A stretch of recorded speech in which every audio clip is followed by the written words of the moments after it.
Give Melania your attention. Resilience, people, and the environment. I have gathered tons of important information on how resilience goes hand in hand with the environment. In class, I was given many articles to find my research. My investigative question is, how do environmental disasters influence resilience people to adapt to change in the new environment?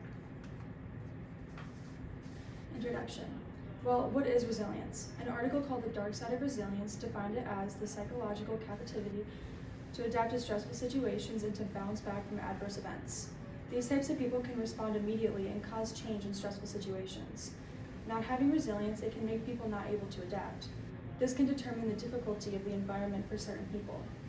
Some very important natural disasters that have impacted resilient people is the Haiti earthquake in 2010 that destroyed many homes for people as well as their community.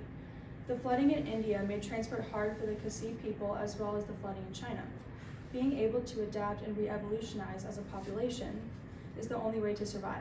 Humans are powerless when it comes to natural disasters, and the outcomes can be deaths, loss of homes, and livelihood. My claim. Resilient people adapt to the new environment in many different ways, including working together to solve problems, evolutionize to fit the new environment, and using courage and strength to finish a mission. All these aspects contribute to how people show their resilience and leadership when they have to immediately react. Resilience is also bringing together mechanisms before, during, and after an event from the Haiti earthquake article. Working together to solve problems.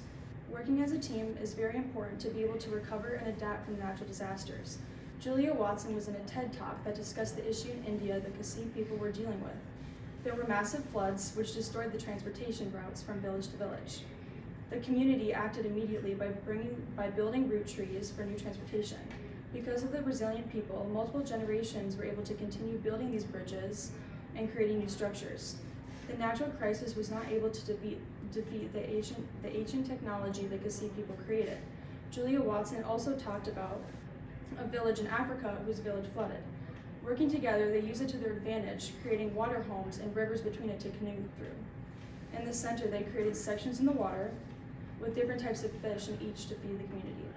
This helped the population gain much access to fish and resources. Another example is the flooding that occurred in China. The large amounts of rainfall ruined the environment. The individuality within each resilient person got them to be able to make a change. An article by Song Lee in 2019 talked about how the people who love the community and had a good perception of the environment showed high levels of resilience.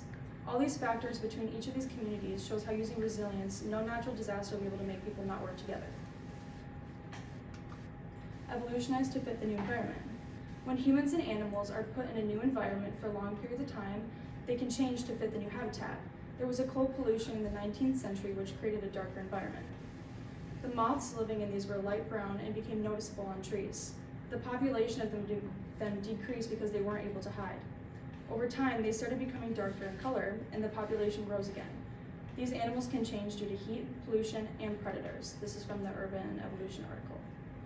This shows animals can have resilience too, taking leadership instead of leaving environment, they use it to their advantage. This relates back to Julia Watson's TED Talk. When people and animals are put in hard situations, they react the same way, trying to help themselves and the future populations. In another example, an article from the American Geostudies Institute says that giraffes even went a change when they developed long necks because they needed to reach the higher vegetation. Cats also changed when they got eye slits to be able to adapt to the bright light. American Geostudies Institute also mentioned horses used to have short legs and eyes in the front of their head, but because of the environment changes, they were able to have eyes on the sides of their head and get longer legs to be able to run faster. Each animal can adapt in different areas of their body because of constant changes. This is important because if animals didn't stay in one area, future generations would constantly be moving around because their body cannot adapt to the new environment. Using strength and courage to finish a mission. Resilient people have been found to handle stress and discipline when it comes to certain situations. An article on the Haiti earthquake said that Haitians are able to be flexible and have many factors to help them cope with traumatic events, including disasters. The Haitian people described it as a violent change and forcing change in numbers to create strength. Having hope and courage with positive attitudes are known for resilient people. An article from the Haiti earthquake also said that in an interview when somebody said, "There is hope, but we have to see. There is a home and it's always like this. There is always beautiful, grand hope and no result." This is important because hope can only go so far. You have to make the change. No one will make it for you. Some people can even help due to trauma in their lives when working on a new trauma event can help them cope. This all relates back to the topic on resilience because using the strength of peers, the hope can change the outcome of a situation. My conclusion. These different responses to the heavy flooding, earthquakes, and pollution shows how everybody can have resilience. Instead of taking the easy way out, you can help people for the long run of your community.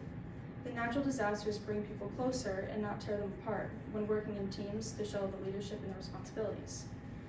Using the fear and turning it into strength can help people and turn their lives better. And here are my sources.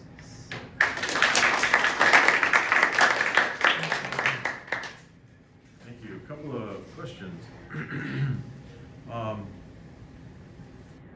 How did your research question evolve as you moved through the process?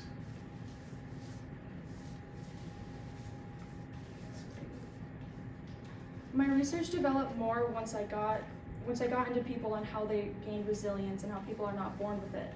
I thought it was a trait that was developed when you were born, but in certain situations like trauma and experience actually can make people have resilience.